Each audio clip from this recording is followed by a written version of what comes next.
I'm Bear Grylls, and I'm here in the African Sahara. Look at all the wonderful wildlife out here.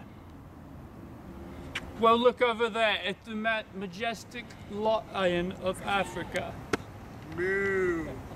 Whoa, look, and there's Neeloy. We're here to study the invasive species of the worm. Why, look over there. There's two of them now. Leaf litter protects native species from invasive ones, such as this pest right here. Oh my God, where are my vegetables? Oh my God, where are my vegetables? Oh my God, where are my... Animals are not the only ones to benefit from leaf litter. Plants also use leaf litter to help retain water in the soil.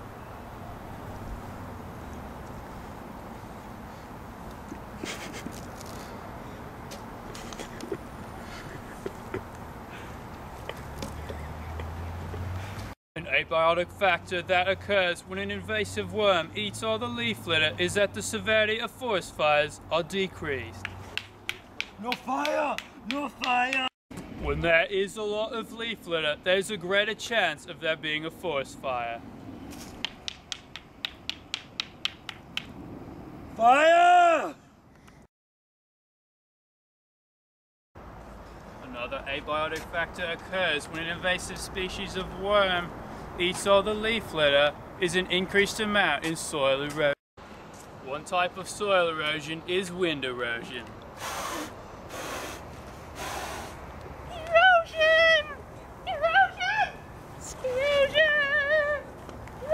Another type of soil erosion is water erosion.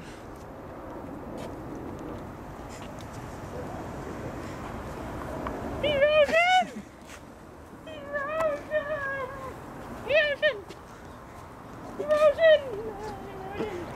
I'm Bear Grylls, and I approve this message. And now it's time for Study On with Mr. Ranjan. Hello everyone, I am Mr. Abhinav Ranjan and this is AP Environmental Science. Today we're going to learn how to design a controlled experiment to figure out whether worms infect the environment or not. Today we're going to discuss the environmental factor, the hypothesis, and the data we will collect to make this experiment. Okay, now does anyone know a good environmental factor for this project? Nutrients. No, that's too broad. Does anyone else know a good environmental factor? Mr. Ranjan, I know, Mr. Ranjan. I was homecoming king. Mr. Ranjan, pick on me. Shut up, Sai. No, a good environmental factor is biomass. You suck. Now class, what's a good specific hypothesis that we can use for an experiment like this? Bailey? Well, if the worms eat the leaf litter, then the amount of biomass the area will decrease. I'm still homecoming king. Good job, Bailey. No one cares, Sai. Okay, now we move on to the control group part of this procedure. Now, does anyone know what a good control group and the other groups in this experiment is? I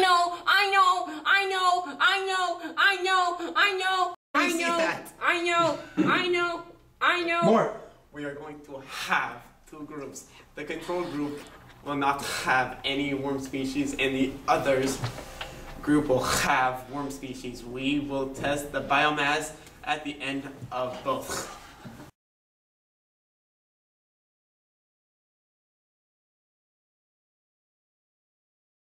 So what did you learn today, Mort? I have learned worms can be detrimental to the environment. So what did you learn today, Bailey? Well, today I learned how to make a controlled experiment. So what did you learn today, Sai? Well, today I learned how the lack of leaf litter can help decrease the severity of forest fires and how it can help increase the amount of erosion that takes place.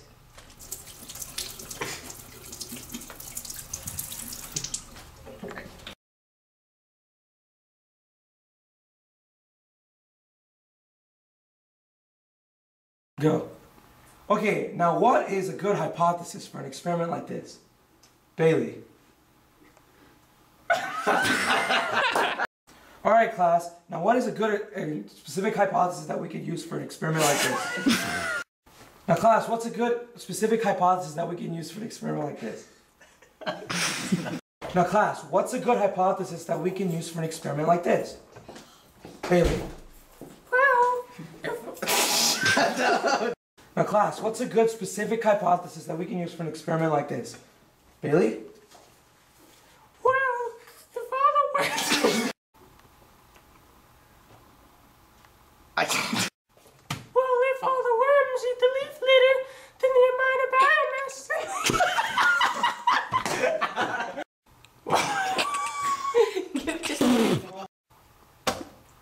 Well, if all the worms eat the leaf litter, then the biomass in the air... I'm sorry. Okay. Well, if the worms eat the leaf litter, then the... Neeloy, that was you! No, he started off. Okay. Stop laughing. Just go. Neeloy, you're not even in the picture. Just go. But I want, like, when he's done, I want to go, I'm still homecoming king. Like in the back, that'll be funny. No, Just no, go. just